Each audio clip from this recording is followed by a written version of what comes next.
चला रहो, एकदम आराम से फोकस करना। हम लोग क्या कर रहे हैं, सबसे पहले डिपॉजिट चैप्टर का रिवीजन कर रहे हैं, ठीक है। जो डिपॉजिट की डेफिनेशन है ना, उसको हम लोग सबसे लास्ट में कवर करेंगे।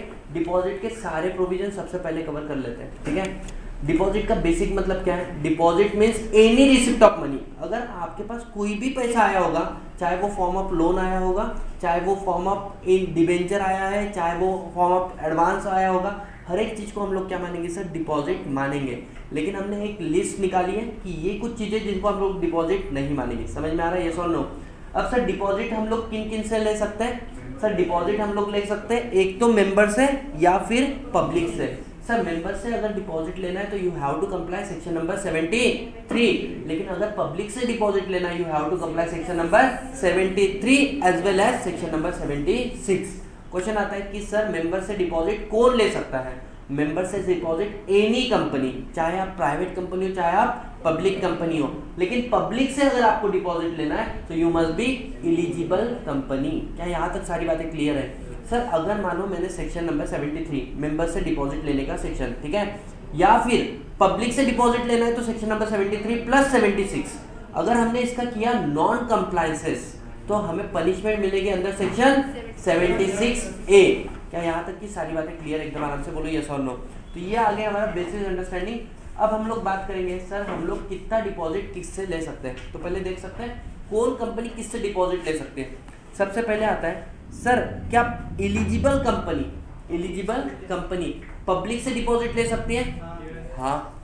क्या एलिजिबल कंपनी मेंबर से डिपॉजिट ले सकती है? सेकंड क्वेश्चन आता है सर एलिजिबल कंपनी तो है लेकिन एलिजिबल गवर्नमेंट कंपनी है, ठीक है, पब्लिक से डिपॉजिट ले सकती है और मेंबर से?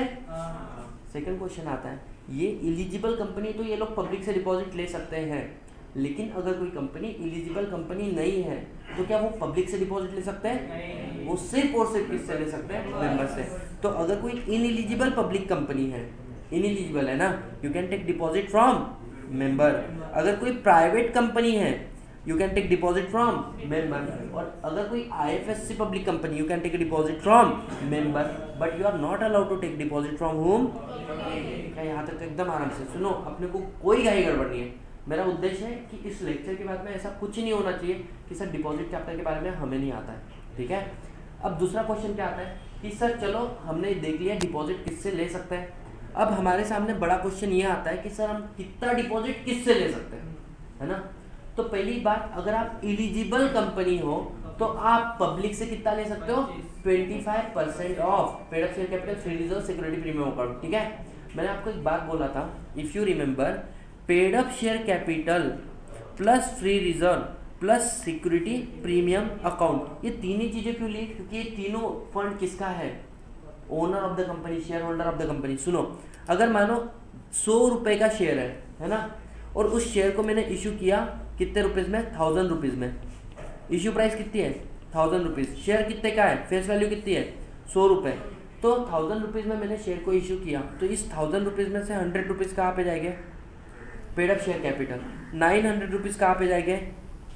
Sir security premium account. तो ये दोनों फंड क्या ओनर का है या नहीं है? अब इस फंड को यूज करके तुमने क्या किया? धंधा, मतलब बिजनेस, और वहां से तुमको जनरेट हुआ प्रॉफिट, नेट प्रॉफिट, और वो नेट प्रॉफिट किधर जाएगा? Free reserve. क्या मैं बोल सकता हूँ फ्री रिजर्व भी अपने ही बाप का है? तो इसलिए बोलते हैं ये ओनर फंड्स है। समझ में आ रहा है? तो अब जो भी परसेंटेज की बात कर रहे हैं वो paid up share capital, free reserve plus security premium account वाले फंड की हम लोग बात कर रहे हैं। क्लियर है? क्वेश्चन आता है सर एक एलिजिबल कंपनी पब्लिक से पैसा कितना ले सकती है बिना देखे? 25%, मेंबर से 10%, 35 का कैप है ना। अगर आप एलिजिबल गवर्नमेंट कंपनी हो तो आप मेंबर से और पब्लिक से मिला के 35% ले सकते हो। कोई बाइफर्केशन नहीं है कि मेंबर से 25% से मतलब पब्लिक से 25% के ऊपर नहीं जा सकते हो, मेंबर के लिए 10% के ऊपर नहीं जा सकते, ऐसा कोई बाइफर्केशन नहीं है। समझ में आया? ये देखो पहले दो पॉइंट, एलिजिबल कंपनी पब्लिक से 25, मेंबर से 10। अगर एलिजिबल गवर्नमेंट कंपनी हो तो दोनों को मिलाकर 35% तक ले सकते हो। सर क्वेश्चन आता है अगर मैं एक इनएलिजिबल पब्लिक कंपनी हूँ, बराबर, तो मैं कितना ले सकती हूँ? बोले 35%। किससे? मेंबर से। पब्लिक तक तो तुम जा ही नहीं सकते हो ना। अब क्वेश्चन आता है सर मैं एक प्राइवेट कंपनी हूँ, तो बोले तुमको हमने फ्री रखा है। अगर आप प्राइवेट कंपनी हो या फिर आप आईएफएससी पब्लिक कंपनी हो, आप 100% of paid up share capital free reserve तक ले सकते हो और सिक्योरिटी प्रीमियम अकाउंट। समझ में आया? किससे? मेंबर से।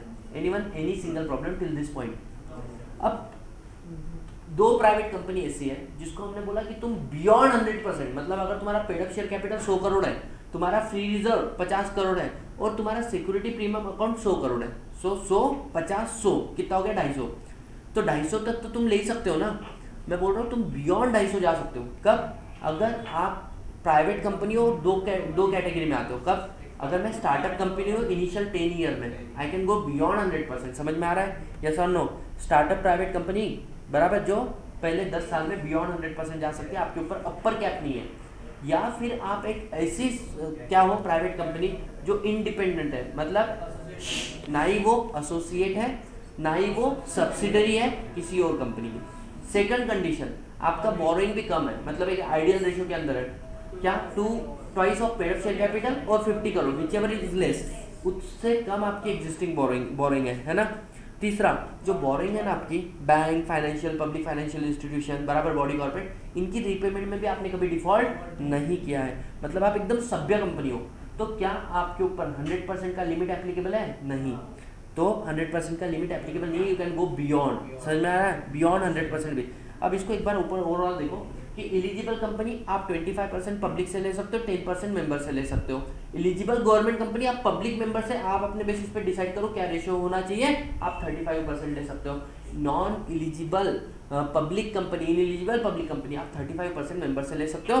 प्राइवेट कंपनी, आईएफएससी कंपनी आप 100% तक मेंबर से ले सकते हो।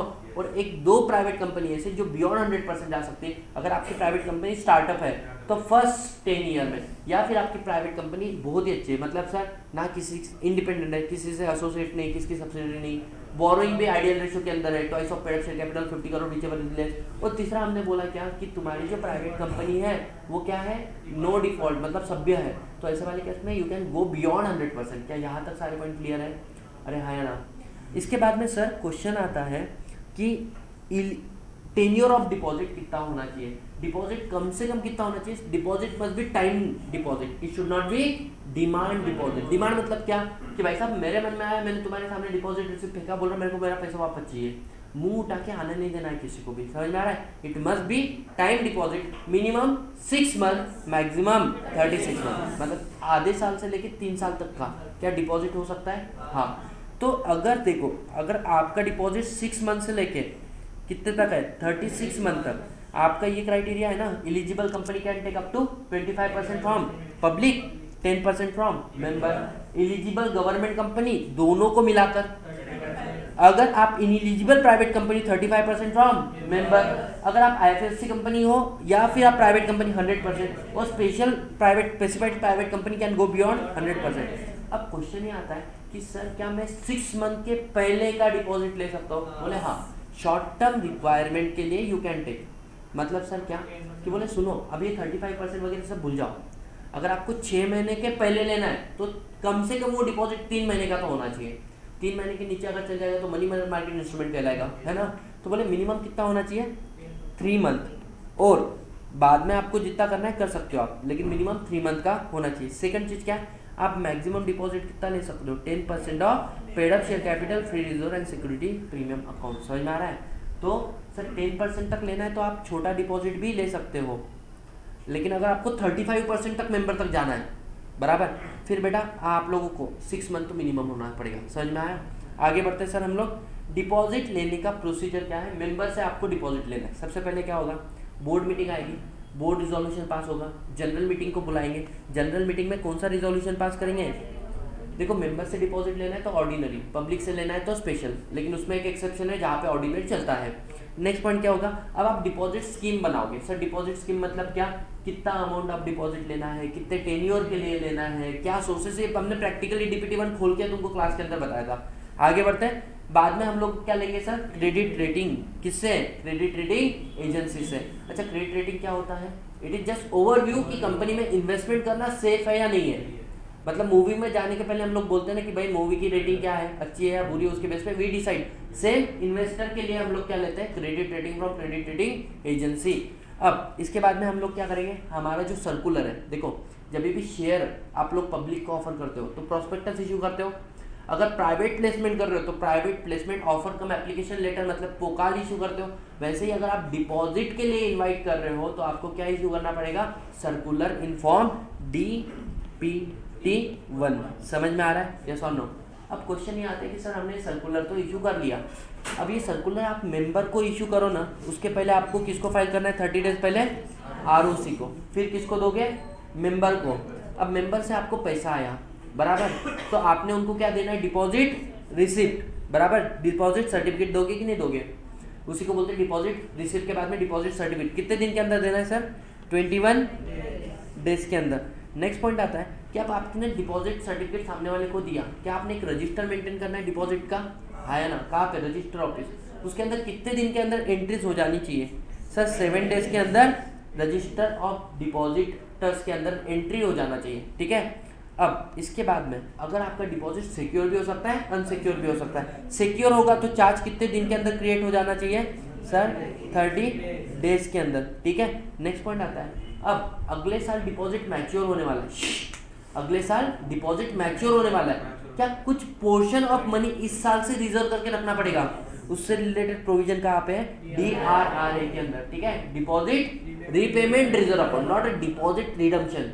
रिडम्पशन डिबेंचर का होता है, रिडम्पशन प्रिफरेंशियल का होता है, डिपॉजिट का रीपेमेंट होता है, लोन का रीपेमेंट होता है, ठीक है। नेक्स्ट पॉइंट आता है कि सर चलो DRRA में हमने कुछ पैसा रिजर्व करके रखा, हर साल आपको एक रिटर्न फाइल करना पड़ता है ROC को, that is DPT3।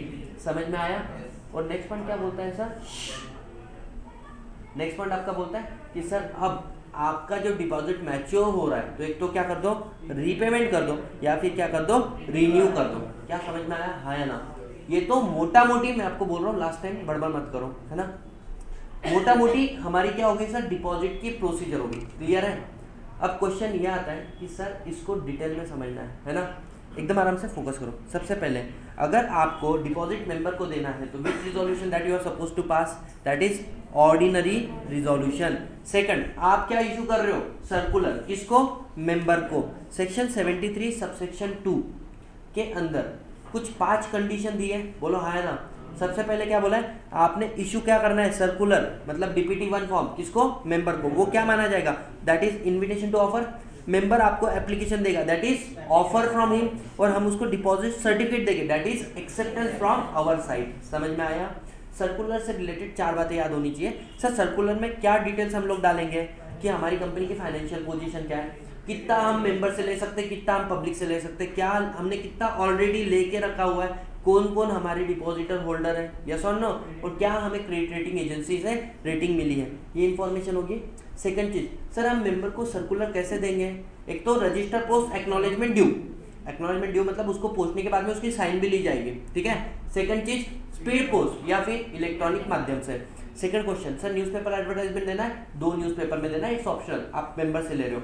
Next point क्या बोल दिया सर आपको, अगर आपकी कंपनी की वेबसाइट है तो वेबसाइट पे भी डाल दो, यस और नो। तीसरा बात कि सर जो हम लोग सर्कुलर दे रहे हैं किसको, मेंबर को, इसके साथ में एक सर्टिफिकेट अटैच होगा, किसका, स्टैट्यूटरी ऑडिटर का। उस सर्टिफिकेट में क्या लिखा है, नो डिफॉल्ट, मतलब कंपनी ने कोई डिफॉल्ट नहीं किया है, किससे लेके, with respect of deposit, right, मतलब कोई सबसिस्टेंट डिफॉल्ट नहीं है। और अगर कोई डिफॉल्ट किया भी होगा, बराबर, मान 2016 में डिफॉल्ट किया था, 2015 में डिफॉल्ट किया, तो उस डिफॉल्ट को गुड कर लिया, मतलब सही कर लिया इन द ईयर 2016, और उसके बाद में भी कितने साल हो चुके हैं, 5 ईयर लैप्स, मतलब आप जिन्हें डिफॉल्ट किया ना, you can not go with you can not take a deposit. Default को गुड कर दिया, you can not take a deposit जब तक 5 साल कंप्लीट नहीं हो जाते। समझ में आया, यस और नो। नेक्स्ट पॉइंट आता है सर, एक वैलिडिटी ऑफ सर्कुलर क्या होगा, तो इन्होंने बोला देखो आपने सर्कुलर इशू किया ना, तो उस दिन से लेके आप उस सर्कुलर के बेस पे कब तक पैसा मंगा सकते हो पब्लिक से या मेंबर से। तो बोले सुनो, द डेट ऑफ AGM, आपकी AGM की डेट, और 6 month from the end of the closure of financial year. समझ में आ रहा है, जिस साल में आपने डिपॉजिट इशू किया। 3 एग्जाम्पल लेते हैं। मानो मैंने डिपॉजिट इशू किया है सर्कुलर, कब सर्कुलर इशू किया, 1 अगस्त 2022, मेरा फाइनेंशियल ईयर कब होगा, 31 मार्च 2023 में, वहाँ से 6 मंथ कब आता है, 30 सितंबर। सो मेरा इंस्ट्रूमेंट वैलिड है 1 अगस्त 2022 से लेकर 30 सितंबर 2023 तक। समझ में आ रहा है।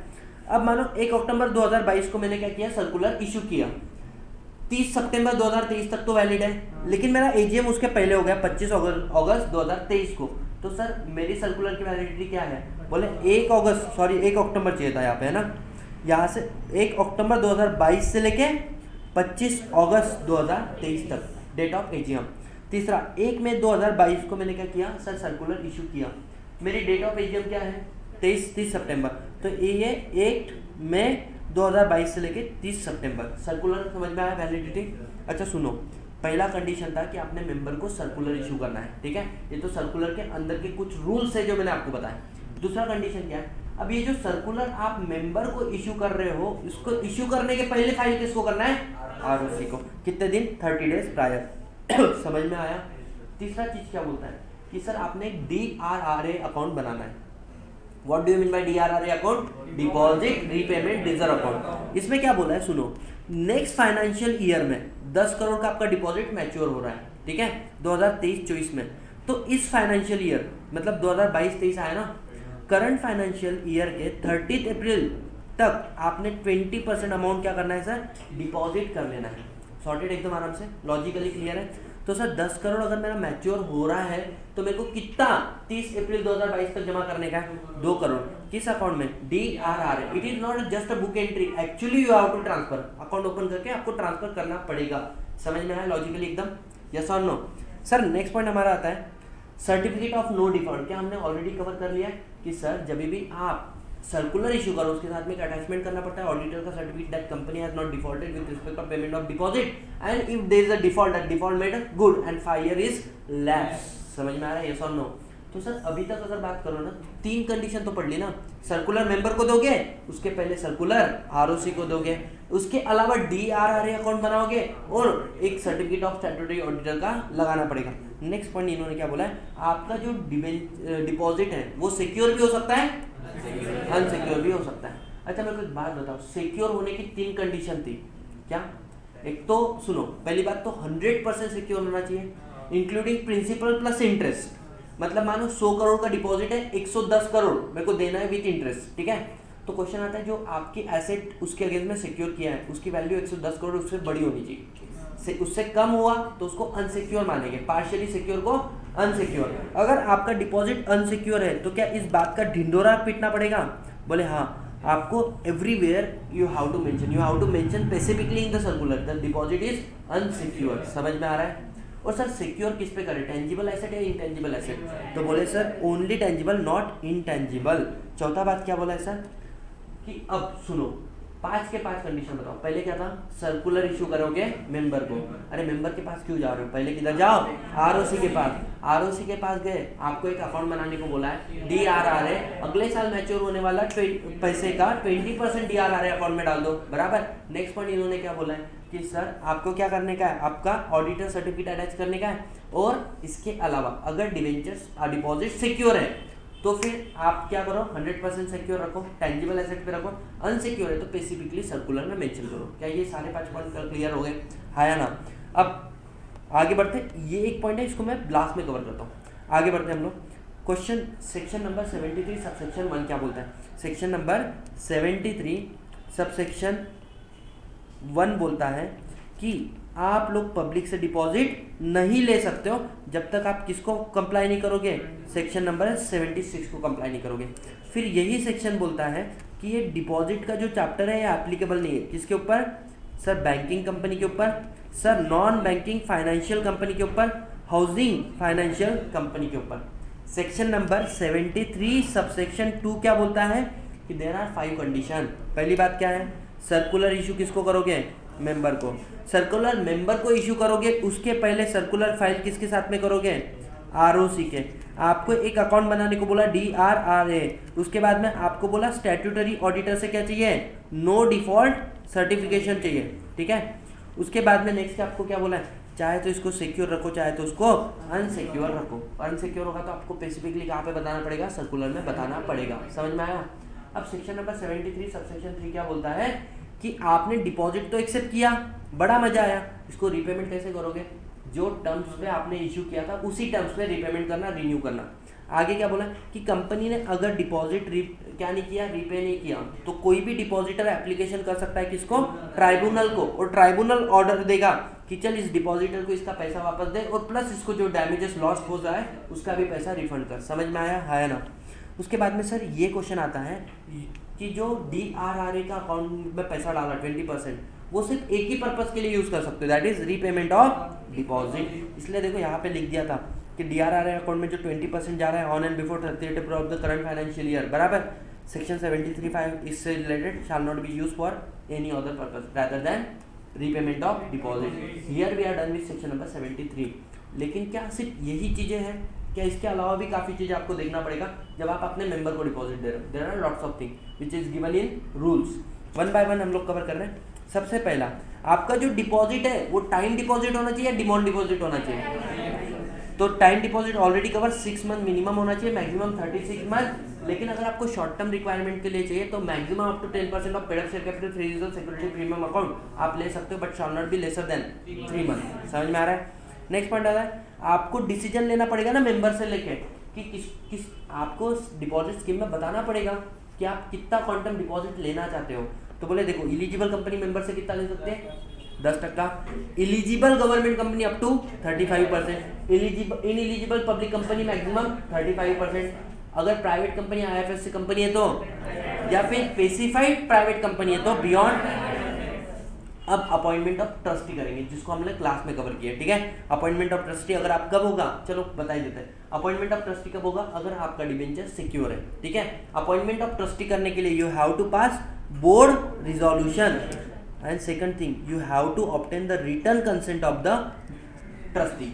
समझ में आ रहा है? नेक्स्ट पॉइंट आता है तुम्हारा the rate of interest and the brokerage.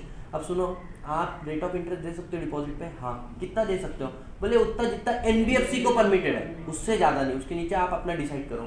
Sir brokerage दे सकते हैं क्या, बीच में कोई ब्रोकर है जो इनवाइट करने में हेल्प कर रहा है अपने को, तो बोले उसको ब्रोकरेज दे सकते हो, लेकिन उतना ही जितना NBFC को परमिटेड, उससे ज्यादा मत दे देना। समझ में आ रहा है? नेक्स्ट पॉइंट आ रहा है sir application of deposit by members. अब आपने एप्लीकेशन मेंबर को दिया था ना, तो बोले किस मेंबर से आप डिपॉजिट, किस मेंबर को आप डिपॉजिट दोगे, तो जिसने एप्लीकेशन किया उसी को। समझ में आ रहा है? अगर किसने अपने को एप्लीकेशन नहीं किया उसको डिपॉजिट देंगे क्या, नहीं देंगे। तो जिसने एप्लीकेशन किया उसी को देंगे, लेकिन एक कंडीशन है उसके साथ में, उसको देना पड़ेगा डिक्लेरेशन कि जो पैसा उसने दिया है वो कहाँ से लाए, मतलब वो नॉट आउट ऑफ बोरोइंग, वो उसका अपना खुद का ओन फंड है, ठीक है। नेक्स्ट पॉइंट, क्या जॉइंट डिपॉजिटर हो सकते हैं, हाँ, मैक्सिमम 3। सर नॉमिनेशन दे सकते हैं कि मैं मरा तो किसका, बिल्कुल, ऑप्शनल या मैंडेटरी, ऑप्शनल। नेक्स्ट आता है डिपॉजिट रिसिप्ट। जैसे ही आपको रिसिप्ट ऑफ मनी हुआ डिपॉजिट का, कितने दिन के अंदर आप लोग डिपॉजिट रिसिप्ट दोगे, सर 21 डेज के अंदर, ठीक है। नेक्स्ट आपको रजिस्टर मेंटेन करना पड़ेगा डिपॉजिट का। तो क्वेश्चन आता है सर रजिस्टर कहाँ पे मेंटेन करोगे, रजिस्टर ऑफिस में। उसके अंदर कितने दिन के अंदर एंट्री हो जानी चाहिए, 7 डेज के अंदर। क्या कंटेंट होते हैं वो बताए। रजिस्टर कितने साल के लिए प्रिजर्व करोगे, 8 year from the latest entry in the register. समझ में आ रहा है? मतलब जब रजिस्टर में आपका डिपॉजिट सारा रीपेमेंट हो जाएगा एंड नेक्स्ट 8 ईयर के लिए आपने कोई नया डिपॉजिट लिया भी नहीं है, तो फिर पुराने रजिस्टर को खत्म करो। अब 8 साल के बाद में ले रहे हो तो you can maintain new register और you can continue with old one as well. समझ में आ रहा है? ऑप्शनल है आपके पास, है ना। कोई लोग कंजूस होंगे तो ओल्ड के साथ में काम चला। आगे डिस्क्लोजर इन फाइनेंशियल स्टेटमेंट। अच्छा, हमने क्या डिपॉजिट के एक्सक्लूजन पढ़े थे, जिसमें बताया था कि डायरेक्टर से पैसा आ रहा है पब्लिक कंपनी को, that is not a deposit. अगर प्राइवेट कंपनी आपको अपने डायरेक्टर या उनके रिलेटिव से पैसा आ रहा है, that is not a deposit. 2 condition थी, क्या थी कि पहला कंडीशन था कि सर उन्होंने डिक्लेरेशन देना है कि this money is not out of borrowing, बराबर। तो यही बोला है कि फाइनेंशियल स्टेटमेंट के नीचे नोट में लिख देना, public company amount receive from director, private company amount receive from director and relative. समझ में आ रहा है, हाँ है ना।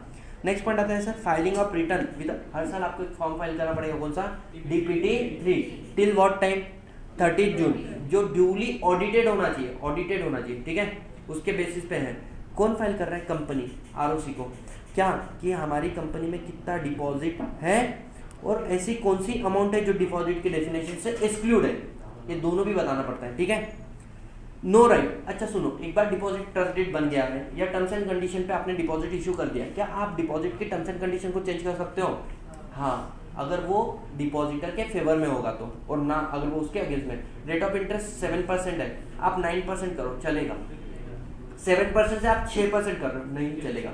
समझ में आ रहा है? प्री मैच्योर डिपॉजिट, अब मानो डिपॉजिट जो था 3 साल का एग्जाम्पल लेते हैं, 1 ईयर के लिए रखो 7%, 10 ईयर के लिए रखो 10% और 3 साल के लिए रखो 12.5%। आपने डिपॉजिट कितने साल के लिए एक्सेप्ट किया? 3 साल के लिए। समझ में आ रहा है? क्या 3 साल के पहले आप आके बोल सकते हो कि यार मेरे को पैसों का रिक्वायरमेंट है, मेरा डिपॉजिट मेरे को कैंसिल करने का है? Answer is yes. क्या होगा? 1% रेट ऑफ इंटरेस्ट रिड्यूस होगा। मानो आप सेकंड ईयर पे आए तो बोलते सुनो 12.5% में से 1% रिड्यूस नहीं होगा। अगर 2 साल का डिपॉजिट होता तो कितना मिलता? तो 10% में से 1% रिड्यूस होता। समझ में आया? हम ये 1% भी रिड्यूस नहीं करेंगे 2 सिचुएशन में। कब? अगर आप कंट्रीब्यूट कर रहे हो आर्मी को, नेवल को या फिर एयर फोर्स को ड्यूरिंग द इमरजेंसी या वॉर डिक्लेयर हुआ है उनको या उनकी फैमिली को, ठीक है, तो आप अच्छा काम कर रहे हो, बराबर। या फिर कंपनी खुद आपकी डिपॉजिट को कैंसिल कर रही है टू मेंटेन द लिमिट, बराबर, तो ऐसे वाले केस में वो रिड्यूस नहीं करेगी, आपकी थोड़ी ना गलती है ना। इसके बाद में सर हमारा क्वेश्चन आता है what if company fail to pay deposit. Company ने अगर डिपॉजिट पे नहीं किया तो क्या ही हो जाएगा बताओ? तो कंपनी सपोज तूने 12 महीने का डिपॉजिट था और तूने पे किया 20 महीने पे, तो यहाँ पे तो तेरे को प्रिंसिपल प्लस इंटरेस्ट देना ही था ना, वही प्रिंसिपल प्लस इंटरेस्ट यहाँ पे भी देना पड़ेगा। मानो 10% था, ठीक है। अब क्वेश्चन आता है इसके अलावा तेरे को 18% पर एनम से पेनल इंटरेस्ट देना पड़ेगा। कितना? For next 8 month. Extra period जो हुआ ना उसका आपको क्या देना पड़ेगा? एक्स्ट्रा पैसा देना पड़ेगा। यहाँ तक क्लियर है? जल्दी बताओ हाँ या ना? यार ये कौन?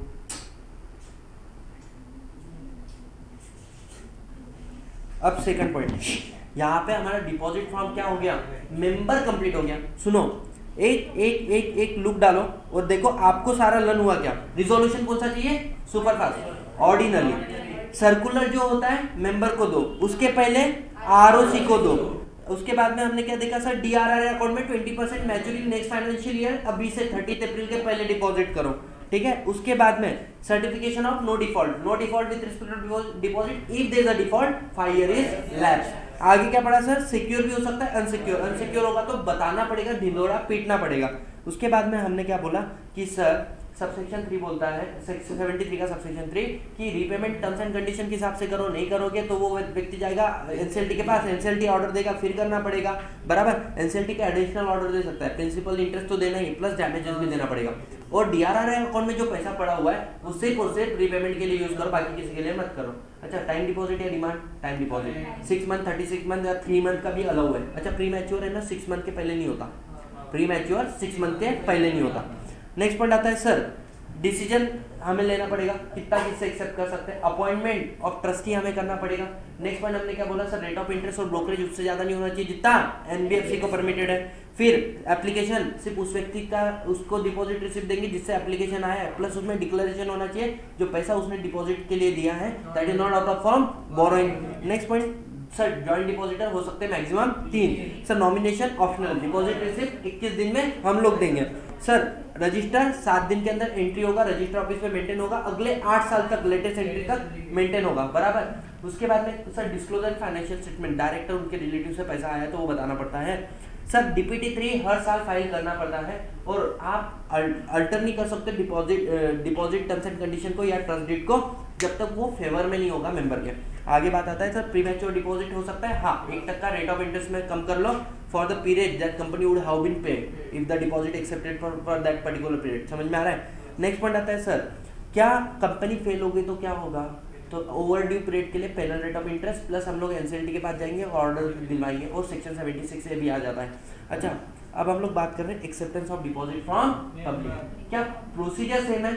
सिर्फ एक फर्क आ जाएगा सर, रिजोल्यूशन कौन सा चाहिए? स्पेशल रिजोल्यूशन चाहिए। समझ में आया? आया ना? अब यहाँ से आ जाते हैं सर, सुनो सबसे पहले पब्लिक से डिपॉजिट कौन सी कंपनी ले सकती है? Eligible company. Eligible company private होती है पब्लिक होती है? ये बहुत बड़ी कंपनी होती है। पहली बात ये पब्लिक कंपनी होती है, एक तो इसका नेटवर्थ 100 करोड़ या उससे ज्यादा है, या फिर इसका टर्नओवर 100 करोड़ नहीं सॉरी 500 करोड़ या उससे ज्यादा है, तो इस कंपनी को हम लोग क्या बोलते हैं? Eligible company. Can eligible company take a deposit from public? Can eligible company take deposit from member? How much deposit eligible company can take from public? 25%। And if it is a government eligible company 30 up to 35%। समझ में आ रहा है? Yes और no? अब question आता है, eligible company भले ही आप पब्लिक से डिपॉजिट ले रहे हो, लेकिन सेक्शन 73 सबसेक्शन 5 के अंदर 5 बातें लिखी, वो आपको कंप्लाई करना है। सेक्शन 76 तो फॉलो करना है, प्लस जैसे सर सर्कुलर आरओसी को देना, सर्कुलर मेंबर को देना, सर्कुलर में auditor certificate, no default certificate attach करना, और सेकंड डीआरआरए अकाउंट मेंटेन करना। जो जो मेंबर के केस में है वो सब कुछ आपको भी करना पड़ेगा। समझ में आ रहा है? लेकिन क्या बोला, सुनो, इसके अलावा स्पेशल रिजोल्यूशन आपको पास करना पड़ेगा, क्योंकि आप पब्लिक से डिपॉजिट ले रहे हो। अब डिपॉजिट लेना is a power of borrowing ना, it is a borrowing capital. तो डिपॉजिट लेना क्या होता है? Power of borrowing. तो इन्होंने क्या बोला, सुनो, अगर आपका बोरोइंग 181C के लिमिट के अंदर है, भीतर है, तो ऑर्डिनरी रिजोल्यूशन से काम चल जाएगा, और 180C 1 के बाहर है तो special. Sir what is 180C? 181C क्या होता है? अगर आपका borrowing paid up share capital, सुनो, आपकी एग्जिस्टिंग बोरोइंग प्लस आपका प्रपोज डिपॉजिट जो आप ले रहे हो, ठीक है, तो इससे आ जाती है आपकी टोटल बोरोइंग। ये जो टोटल बोरोइंग है ये अगर कम होगी किससे? Paid up share capital, free reserve and security premium account, इससे अगर कम होगी तो कौन सा रिजोल्यूशन? ऑर्डिनरी। इससे ज्यादा होगी तो स्पेशल। तो सेकंड चीज, कंपनी आपको भी सर्कुलर फाइल कर, आपको क्या करना है? जो स्पेशल रिजोल्यूशन पास हुआ है एमजीटी 14 फाइल करना पड़ेगा कि नहीं करना पड़ेगा? हाँ। अब इसके अलावा वो जो 5 कंडीशन दी ना, आपको क्या लेना है? Credit rating. Is it mandatory? Answer is yes. अब देखो आप क्या कर रहे हो, लोगों को अप्रोच करने के पहले अप्रोच करो क्रेडिट रेटिंग एजेंसी से, वो आपको देगी क्रेडिट रेटिंग, और ये इन्फॉर्म करना है मेंबर को, so that they can public को they can take a decision whether to invest और नॉट। अब क्वेश्चन ये आता है, सर क्रेडिट रेटिंग जब इशू कर रहे हो तब लेना है? हाँ। इसके अलावा हर साल लेना है? हाँ। इसके अलावा DPT 3 हर साल फाइल होता है ना, उसके अंदर अटैच भी करना है। लॉजिकली देखो, see very simple, the more focus you give as of now, है ना, अभी इस मोमेंट पे इतना ही कम एफर्ट्स आपको देना पड़ेगा अपने घर पे। समझ में आ रहा है? जितने कम फोकस आप दोगे इस मोमेंट पे, उतना ज्यादा एफर्ट्स आपको देना पड़ेगा अपने घर पे। समझ में आ रहा है? और अगर मैं अभी पढ़ा रहा हूँ ना, आपका इजीली हो जाएगा। आप खुद पढ़ने को बैठो, it will take a time, क्योंकि जब हम लोग पढ़ते हैं अपना दिमाग सिर्फ पढ़ाई में नहीं होता है, 10 जगह और चलते रहता है। समझ में आ रहा है? तो please focus, at least birthday girl रहने के बाद में भी फोकस कर रही है। तुम लोगों का तो कुछ नहीं, उसके दिमाग में तो 10 थॉट होने चाहिए ना। हाँ बस रे, अभी रुको, हो गया, टाइम पास मत करो। हो गया? अभी सुनो सुनो सुनो सुनो, इसके अलावा नेक्स्ट पॉइंट क्या बोला है? अगर, अच्छा, लोगों के मन में एक मिसकंसेप्शन है कि पब्लिक डिपॉजिट सिक्योर ही होना चाहिए। Is it so? Answer is no. Public deposit secure भी हो सकता है, नहीं भी हो सकता है। हमने एक कंपनी देखी थी, काय इंडस्ट्री लिमिटेड, वो पब्लिक से भी डिपॉजिट मंगा रही थी, मेंबर से भी, और उन्होंने बोला था स्पेसिफिकली कि हमारा डिपॉजिट अनसिक्योर है। समझ में आ रहा है? तो पब्लिक का डिपॉजिट सिक्योर भी हो सकता है, अनसिक्योर भी है। लेकिन अगर डिपॉजिट सिक्योर है तो कंपलसरी आपको 30 दिन के अंदर क्या करना पड़ेगा? चार्ज क्रिएट करना पड़ेगा। ये सारी बात मैंने बता दी थी। Within 30 days, not on intangible asset, जो एसेट आपने एज अ सिक्योरिटी दी है उसकी वैल्यू ग्रेटर देन होना चाहिए principal and interest, maturity amount, ठीक है। सेकंड, सर ये हमें कैसा पता चलेगा? रजिस्टर वैल्यू और उसकी वैल्यू को निकालता है, ठीक है। और पार्शियली सिक्योर को हम लोग क्या मानते हैं? अनसिक्योर ही मानते हैं। अब सुनो, tenure of deposit already cover 6 month, 36 month, shorter period 10% तक का रिक्वायरमेंट के लिए 3 month allow.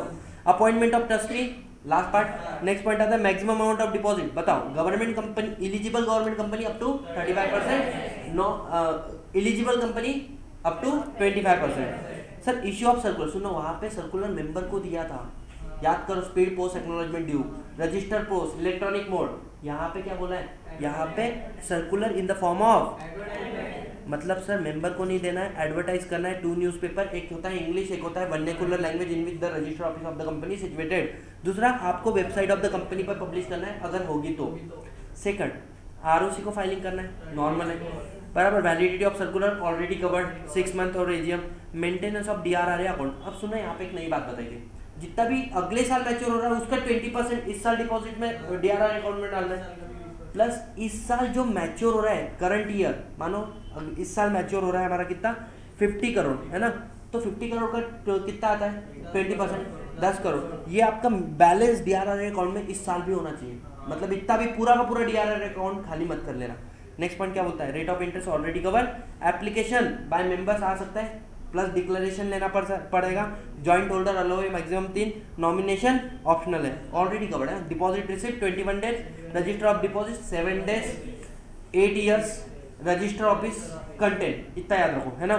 Pre mature deposit हो सकता है, हाँ 1% रेट ऑफ इंटरेस्ट को। अब सुनो नया पॉइंट, क्या depositor higher rate of interest demand कर सकता है? कब? अगर वो अपनी डिपॉजिट को रिन्यू कर रहा है तो एक कंडीशन है, बोले वो आपके पास कितने समय पहले आ रहा है, 36 मंथ का डिपॉजिट था, 30 मंथ पे वो आपके पास है, कितना पीरियड बाकी है 6 मंथ। अगर वो रिन्यू कर रहा है for longer period than 6 month, unmature period of deposit and renewal period, so renewal period must be longer than unmature period of deposit, तो ऐसे वाले केस में कंपनी आपको हायर रेट ऑफ इंटरेस्ट दे सकती है। समझ में आया, हाँ या ना। Disclosure in financial statement, director से आया, रिलेटिव से आया। फाइलिंग ऑफ डिप्टी 3 हर साल आरओसी के साथ में, और नो डिफॉल्ट, बराबर अगर डिफॉल्ट किया तो penal rate of interest. Here we are done with section number 76 as well with how can you accept deposit from public. अब आता है सर सेक्शन 73 76 हो गया। अगर तुमने सोचो सेक्शन 73 का कोई कॉन्ट्रावेंशन किया या उसके अंदर के कोई रूल्स का कॉन्ट्रावेंशन किया, 73 76 और रूल्स, मतलब सर डीआरआर अकाउंट से लेके चलो, तुम्हारा क्या बोलते हैं रीपेमेंट से लेके चलो, या फिर ट्रस्टी को अपॉइंट नहीं किया, या एसेट सिक्योर चार्ज क्रिएट नहीं किया, तुमने कोई भी डिफॉल्ट किया होगा तो तुमको पनिशमेंट किस सेक्शन में मिलती है 76A के अंदर। समझ में आ रहा है? या फिर सालो आपने सारे कंप्लायंसेस तो किए, लेकिन जब बात आई रीपेमेंट की, आपने रीपेमेंट का डिफॉल्ट कर दिया, company fail to repay the deposit और द इंटरेस्ट देयर ऑन, तो फिर भी पनिशमेंट कहाँ पे मिलेगी 76A में। सर क्या पनिशमेंट है? कंपनी को 2 पनिशमेंट, बोले सबसे पहले तो पैसा रिफंड कर, प्रिंसिपल प्लस इंटरेस्ट, इसके अलावा तेरे को मिनिमम पेनल्टी कितना लगेगा पता है, twice of amount of deposit and 1 crore whichever is less, इतना तो minimum, which may extend up to maximum 10 crore. समझ में आ रहा है? इसके अलावा सर ऑफिसर इन डिफॉल्ट को, बोले बेटा एक officer in default minimum 25 lakh which में एक्सटेंड टू 2 करोड़, और साथ ही साथ में अगर गलती से और क्या 7 साल की सजा compulsory up to 7 year, but सजा हो मतलब जेल होगी कंपलसरी, लेकिन कितने साल की वो फिक्स नहीं, अप टू 7 ईयर। सेकंड चीज क्या बोला, अगर गलती से ये पाया गया ना कि तेरा इंटेंशन गलत था, फ्रॉडुलेंट था, फिर सेक्शन 447 भी तेरे अंदर घुस जाएगा। समझ में आ रहा है? तो ये बात हो गई हमारी यहाँ पे 76, यही इंपॉर्टेंट था पूरे डिपॉजिट चैप्टर में। अब 74 है, 75 मैंने आपको बताया एज ऑन डेट प्रैक्टिकली काम नहीं करता है।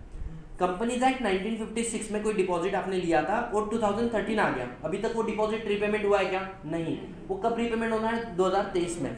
आपको 2 काम करना है, पहले तो आरओसी को इन्फॉर्म कर दो in form number DPT 4 with in 3 month कि हमारे पास कौन सा पैसा है in the form of deposit, और आपको रीपेमेंट करना है कितना, तो बोले 3 ईयर, क्योंकि कंपनी एक मैक्सिमम कितना साल, कंपनी एक 2013 में डिपॉजिट मैक्सिमम कितने पीरियड का हो सकता है 3 साल, तो बोले 3 साल और आपका अनमैच्योर पीरियड, ठीक है, which ever is earlier.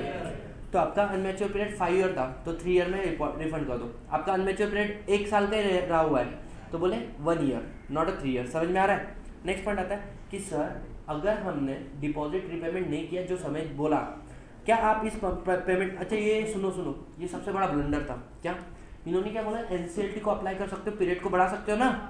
Act कब आया 2013 में, एनसीएलटी के पास जाओ एप्लीकेशन, लोग गए बोले एनसीएलटी है ही नहीं, एनसीएलटी आया 2016 में, दे आर आस्किंग कि जाओ एनसीएलटी, एनसीएलटी किधर है, एनसीएलटी 2016 में आया। समझ में आ रहा है? तो कोई सेंस भी नहीं बता, तो इन्होंने बोला अगर आप अपने समय पे पेमेंट मत करो, ठीक है, तो सेक्शन 74 बोलता है कंपनी तेरे को 1 करोड़ से 10 करोड़ तक का पेनल्टी लगेगा, प्लस ऑफिसर इन डिफॉल्ट आपको 25 लाख से 2 करोड़ तक का, साथ ही साथ आपको सजा जेल होगी 7 साल तक की। और अगर आपकी इंटेंशन गलत पाई गई, बराबर मतलब फ्रॉड वाला केस, तो आपको 74 मतलब कंपनी 1 करोड़ से 10 crore, officer in default 25 lakh से 2 करोड़, वो तो लगेगा, प्लस 447 सेक्शन भी लगेगा। और सेकंड चीज, अगर सामने वाले व्यक्ति को कोई लॉस हुआ है तो उसको डायरेक्टर आप पर्सनली लायबल रहोगे। समझ में आ रहा है? यहाँ पे हमारा सेक्शन नंबर 74 भी हो गया, सेक्शन नंबर 75 भी हो गया। मोटा मोटी डिपॉजिट चैप्टर खत्म हो गया, बट ट्रस्टी वाला टॉपिक बाकी। ट्रस्टी को अपॉइंट कैसे करोगे आप लोग, सर पहले तो बोर्ड रिजोल्यूशन पास करो और उसका रिटर्न कंसेंट ले लो, ठीक है। सेकंड, उसके साथ में आपने क्या करना है, ट्रस्ट डीड साइन करनी है। कितने दिन, 7 days before the issue of circular.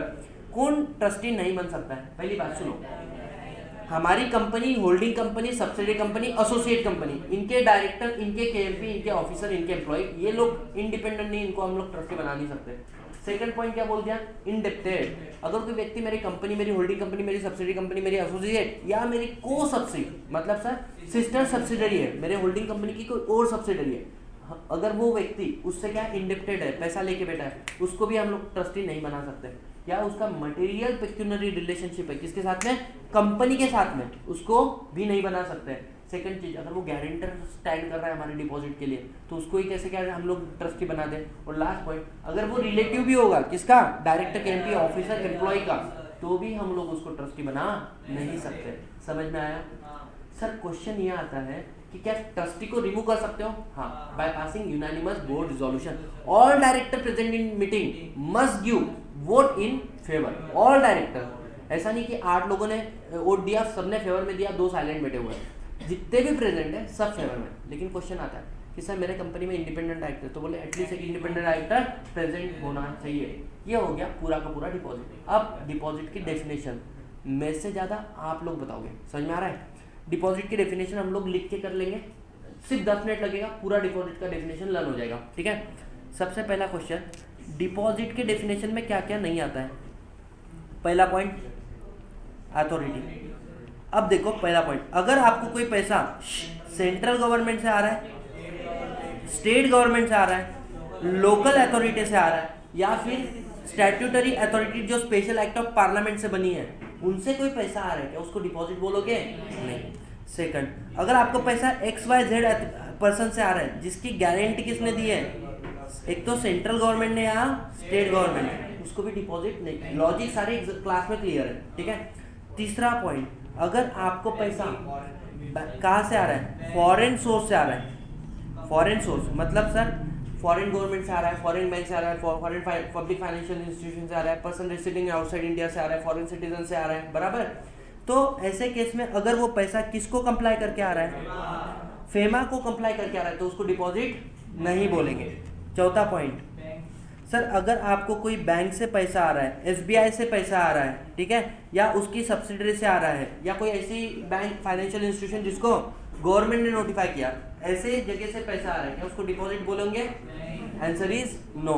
Next point क्या था, सर पब्लिक फाइनेंशियल इंस्टीट्यूशन से पैसा आ रहा है, LIC, इंश्योरेंस कंपनी, बराबर, तो इसको क्या डिपॉजिट बोलोगे क्या। छठा कि सर आपको किसी और बॉडी कॉर्पोरेट से पैसा आ रहा है ना, किसी और कंपनी से, सेक्शन 186 गवर्न करता है, दिस इज नॉट डिपॉजिट। क्या यहाँ तक समझ में आया। फिर हमने बोला था सर पर्सन, अगर मानो आपकी पब्लिक कंपनी है और आपको डायरेक्टर से पैसा आ रहा है, इसको डिपॉजिट मानोगे। अगर आपकी प्राइवेट कंपनी है, आपको डायरेक्टर से पैसा आ रहा है या फिर उनके रिलेटिव से पैसा आ रहा है, इसको डिपॉजिट बोलोगे, नहीं। 2 कंडीशन है, क्या कि पहला बात इनसे लेना है डिक्लेरेशन कि ये पैसा आउट ऑफ बोरोइंग नहीं है। दूसरा, सर बोर्ड रिपोर्ट में डिस्क्लोज करोगे और साथ ही साथ फाइनेंशियल स्टेटमेंट में भी डिस्क्लोज करोगे। नेक्स्ट पॉइंट क्या बोला है, आपको पैसा कहाँ से आ रहा है, सर हमें पैसा आ रहा है हमारे एम्प्लॉय से। अच्छा, एम्प्लॉय से क्या बोल के आ रहा है, as a security deposit. 2 condition है, क्या वो उसमें इंटरेस्ट नहीं मिलना चाहिए, प्लस उसकी एनुअल सैलरी से ज़्यादा नहीं होना चाहिए, तो उसको भी डिपॉजिट नहीं बोलेंगे।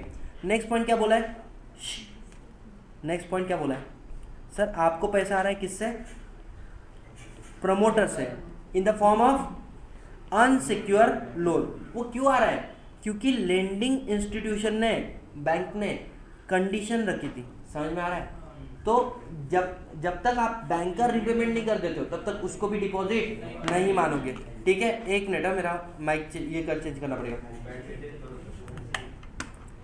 Just hold on. सुनो, तो यहाँ पर हो गया प्रमोटर वाला बात, क्लियर है, अरे हाय ना। फिर हमने बोला था सुनो कुछ मिसलेनियस है, क्या बोलता है मिसलेनियस, कि अगर आप निधि कंपनी हो और आपको अपने मेंबर से पैसा आ रहा है, बराबर, तो क्या उसको डिपॉजिट बोलेंगे क्या। अगर आप चीट फंड कंपनी हो, आपको इन द फॉर्म ऑफ सब्सक्रिप्शन पैसा आ रहा है, क्या उसको हम लोग डिपॉजिट बोलेंगे? तीसरा कि अगर मानो mutual fund, alternate investment fund, domestic venture capitalist fund, real estate investment trust, बराबर, रिट्स जिसको बोलते हैं हम लोग, है ना, रियल इस्टेट इन्वेस्टमेंट ट्रस्ट, अगर आपको ऐसे कोई सोर्स से पैसा आ रहा है बाय कंप्लाइंग सेबी रेगुलेशन, क्या आप इसको डिपॉजिट बोलोगे क्या? Answer is no. एक बात ध्यान देना, है ना, स्किप किया था मैंने। क्या बोलता है कि अगर आपको कंपनी को पैसा आ रहा है किससे? XYZ, किसी से भी, लेकिन किसके डायरेक्शन पे आ रहा है? On the direction issue by sectoral regulator. मतलब सर आपकी कंपनी जियो का सेक्टरल रेगुलेटर कौन है? TRAI, telephone regulatory authority of India. अगर telecom regulatory authority of India Satish भाई को ऑर्डर देती है कि तू जियो को पैसा दे, तो फिर वो भी डिपॉजिट नहीं माना जाएगा। समझ में आ रहा है? इसके अलावा सर हमने कवर किए थे सिक्योरिटीज़। अच्छा, सिक्योरिटीज़ में कौन कौन सी आती है? सबसे पहले बताओ सर, अगर आपने कमर्शियल पेपर या कोई मनी मार्केट इंस्ट्रूमेंट इशू किया है, 90 डेज से छोटा होता है, राइट, तो क्या उसको डिपॉजिट मानोगे? सेकंड पॉइंट, इधर कितने हो गए पॉइंट? 14, ये हो गया 15, 16। अगर आपको सिक्योरिटी एप्लीकेशन मनी आया है, ठीक है, तो आपने उसको अलॉटमेंट कितने दिन में करना है? 60 डेज। नहीं करोगे तो रिफंड कितने दिन में? 15 दिन। अगर रिफंड भी नहीं करोगे तो फिर क्या उसको डिपॉजिट माना जाएगा? Answer is yes. समझ में आ रहा है? नेक्स्ट पॉइंट आता है सर, अब ये 17 नंबर का पॉइंट, ये सबसे इंपॉर्टेंट है। किसका? Debenture and bond. इसमें 3 केसेस हैं। सबसे पहले, क्या आपका डिबेंचर सिक्योर है या नहीं है, या फिर आपका डिबेंचर कन्वर्टिबल है या नहीं है, और अगर आपका डिबेंचर नॉन कन्वर्टिबल डिबेंचर होगा तो। अब सुनो, पहली बात, अगर आपका डिबेंचर सिक्योर है तो देखो क्या वो 100% सिक्योर है, क्या वो टेंजिबल एसेट के ऊपर सिक्योर है, बराबर, और क्या वो फर्स्ट चार्ज या फिर पारी पासु विथ फर्स्ट चार्ज होगा। अगर तीनों कंडीशन फुलफिल कर रहा है तो फिर उसको डिपॉजिट नहीं मानेंगे। समझ में आ रहा है? इसको बहुत डिटेल में पढ़ा है, मैं अभी लॉजिक के पीछे नहीं भर रहा हूँ। डिपॉजिट के डेफिनेशन में मैं मान के चलता हूँ अपन इतनी बार पढ़ा है तो आपको पता है। अगर बिना देखे मेरे को सब पता है तो आपको भी पता होना चाहिए। समझ में आ रहा है? सेकंड चीज क्या बोला है सर हमने, अगर आपका डिबेंचर कन्वर्ट हो जाएगा, कितने कंपलसरी कन्वर्टिबल है एक तो, या फिर और 10 साल के अंदर कन्वर्ट हो रहा है किसमें? इक्विटी में, तो क्या उसको डिपॉजिट माने? Answer is no. या फिर मानो आपका डिबेंचर ना ही सिक्योर है ना ही कन्वर्टेबल है, लेकिन आपका डिबेंचर क्या है? लिस्टेड है, मतलब नॉन कन्वर्टेबल डिबेंचर लिस्टेड है, तो क्या उसको हम लोग डिपॉजिट मानेंगे? सर उसको भी डिपॉजिट नहीं मानेंगे। ठीक है, अब हमने यहाँ पे पढ़ा था लास्ट पॉइंट कौन सा सर? Trade advance. अब सुनो, अगर आपको सुनो, यहाँ पे मैं आपको एक नया पॉइंट बताने वाला हूँ, है ना। अगर आपको गुड्स या सर्विस के लिए एडवांस रिसीव हुआ है तो सामने आपने उनको कितने दिन के अंदर ये करना है? 365 डेज के अंदर आपने उनको गुड्स या सर्विस दे देना है। अगर आप 365 डेज में गुड्स सर्विस नहीं दे सकते, उसके अगले 15 दिन में आपने उनको रिफंड करना है। अगर आप 15 दिन में रिफंड भी नहीं करते हो तो that amount will be consider as deposit. समझ में आ रहा है? अब मानो 365 डेज का मेरे को समय मिला था, मैंने तुमको बोला मैं तुमको खर्रा सप्लाई करेगा, बराबर। अब मोदी जी ने मेरे को उधर से बैन कर दिया। अब मेरे को पता क्या मेरी परमिशन कैंसिल हो गई, तो जिस दिन परमिशन कैंसिल हो गई 365 डे का वेट मत करो, इमीडिएटली नेक्स्ट 15 दिन में रिफंड करो। अगर रिफंड नहीं करोगे इमीडिएटली नेक्स्ट 15 दिन में, तो फिर उस अमाउंट को भी हम लोग क्या मान लेंगे? डिपॉजिट मान लेंगे। समझ में आया सर? पॉइंट नंबर 19, अब जो आपको पैसा मिला वो इमूवेबल प्रॉपर्टी के लिए मिला। किसके लिए? Immovable property. अब ये जो इमूवेबल प्रॉपर्टी है सर, कितने दिन में हमने उसको अलॉट कर देनी चाहिए? तो बोले as per the terms and condition of agreement. समझ में आ रहा है? तीसरा कि सर अब हमें जो एडवांस मिला है वो कैपिटल गुड्स के लिए मिला है, तो सर इसको भी हमने एडजस्ट कब तक करना चाहिए? Terms and condition of agreement. समझ में आ रहा है? हाँ या ना? सेकंड चीज, अगर गलती से आपकी परमिशन रिजेक्ट हो जाती इन तीनों भी गुड्स में डील करने की, तो नेक्स्ट 15 दिन में रिफंड करो, नहीं कर रहे हो तो that will amount will be considered as deposit. इसके अलावा अरे सॉरी, यहाँ पे कितना हो गया था? 17, 18, 19, 20, हाँ 21। 21 क्या बोलता है? 21 बोलता है कि अगर आपको सुनो अगर आपको सिक्योरिटी डिपॉजिट मिल रहा है किसके लिए? For performance of the contract, उसको भी डिपॉजिट नहीं कंसिडर करोगे। नेक्स्ट पॉइंट, लास्ट पॉइंट क्या है कि अरे सुनो, फोकस करो, अगर आप एडवांस में पैसा ले रहे हो in the name of service, कौन सी सर्विस? वारंटी या एक्सटेंशन, समझ में आ रहा है ना? हमने काफ़ी मोबाइल का एग्जांपल, लैपटॉप का एग्जांपल, वॉशिंग मशीन का एग्जांपल लेते हैं। तो बोले सुनो, अगर वो पैसा जो आपने लिया है 5 ईयर और business common business practice which ever is less उस तक का होगा तो फिर वो डिपॉजिट नहीं, उसके बियॉन्ड होगा तो that amount will be consider as deposit. अच्छा, डिपॉजिट का डेफिनेशन कैसे? सेंट्रल गवर्नमेंट, स्टेट गवर्नमेंट या लोकल अथॉरिटी, स्टैट्यूटरी अथॉरिटी से कोई पैसा आ रहा है, नॉट डिपॉजिट। या XYZ से आ रहा है जिसका गारंटी किसने दिया है? सेंट्रल या स्टेट गवर्नमेंट, नॉट डिपॉजिट। या फिर कोई फॉरेन सोर्स से आ रहा है, फेमा के कंप्लायंस करके, नॉट डिपॉजिट। या फिर बैंक या पब्लिक फाइनेंशियल इंस्टीट्यूशन से आ रहा है, नॉट डिपॉजिट। या कोई और बॉडी कॉर्पोरेट से आ रहा है, डिपॉजिट नहीं माना जाएगा। नेक्स्ट पॉइंट क्या बोला है सर? पर्सन में हम लोग क्या बोल रहे हैं कि आपको जो पैसा आ रहा है वो किससे आ रहा है? डायरेक्टर या रिलेटिव, प्राइवेट कंपनी में डायरेक्टर या उनका रिलेटिव। या फिर सेकंड हमने बोला कि सर एम्प्लॉय से आ रहा है security deposit, not interest bearing, उसके एनुअल सैलरी से ज़्यादा नहीं होना चाहिए। या फिर हम लोग क्या बोल रहे हैं कि प्रमोटर से आ रहा है in the form of unsecure loan, समझ में आ रहा है? As a condition stipulation of lending institution it will not consider deposit till the time हम लोग रीपेमेंट नहीं करते फाइनेंशियल इंस्टीट्यूशन को। नेक्स्ट आता है सर निधि कंपनी को जो पैसा आ रहा है, चिटफंड कंपनी को जो पैसा आ रहा है, या फिर सेबी के रेगुलेशन के through mutual fund, alternative investment fund या डोमेस्टिक वेंचर कैपिटलिस्ट फंड या रिट्स के अंदर जो पैसा आ रहा है, नॉट कंसिडर एज डिपॉजिट। या कंपनी को कोई पैसा आ रहा है ऑन द डायरेक्शन ऑफ क्या बोलते हैं सेक्टोरल रेगुलेटर, तो फिर उसको भी डिपॉजिट नहीं बोलेंगे। नेक्स्ट पॉइंट क्या बोला है sir? Security, commercial paper, money market instrument के थ्रू पैसा आ रहा है, नॉट डिपॉजिट। सेकंड चीज, शेयर एप्लीकेशन मनी आ रहा है, सिक्योरिटी एप्लीकेशन मनी 60 डेज में अलॉटमेंट करो, फिर नहीं हो रहा है तो 15 डे में रिफंड करो, नहीं हो रहा है तो फिर वो डिपॉजिट माना जाएगा। नेक्स्ट पॉइंट क्या बोला है? डिबेंचर बॉन्ड, सिक्योर है, 100% सिक्योर, टेंजिबल एसेट के ऊपर होगा तो उसको हम लोग, या फर्स्ट चार्ज होगा तो हम लोग उसको डिपॉजिट नहीं मानेंगे। दूसरा कंडीशन क्या है सर? कन्वर्टिबल है, नेक्स्ट 10 ईयर में कन्वर्ट हो जाएगा इक्विटी में, डिपॉजिट नहीं है, या रीपेमेंट हो जाएगा कन्वर्टिबल। नेक्स्ट पॉइंट आता है सर नॉन कन्वर्टिबल है बट लिस्टेड है तो डिपॉजिट नहीं है। सर एडवांस रिसीव हुआ है गुड्स का या इमूवेबल प्रॉपर्टी का या फिर कैपिटल गुड्स का, बराबर, अगर आपका परमिशन रिजेक्ट हो जाता है इस गुड्स में डील करने का तो उसके 15 दिन में रिफंड कर दो, डिपॉजिट नहीं मानेंगे। या सर गुड्स का आपको एडवांस आया, 365 डेज में क्या करो? गुड्स अलॉट कर दो। अगर आप 365 डेज में गुड्स अलॉट नहीं कर रहे हो तो नेक्स्ट 15 दिन में रिफंड कर दो, नहीं रिफंड करते हो तो that amount will be consider as deposit. या फिर सर हम लोग बोले सिक्योरिटी परफॉर्मेंस के लिए सिक्योरिटी डिपॉजिट आ रहा है, या फिर आपको क्या हो रहा है? एडवांस रिसीव हो रहा है, किसके लिए? एक्सटेंशन ऑफ वारंटी सर्विसेज के लिए, तो वहाँ पे 5 ईयर और common business practices which ever is lower, उस समय तक का अमाउंट डिपॉजिट नहीं माना जाएगा, उसके बियॉन्ड एक्सेप्ट किया हुआ अमाउंट डिपॉजिट माना जाएगा। Here we are done with the entire chapter of deposit, we are done and dusted with the deposit chapter. Thank you so much. अभी बेसन में बस हो गया।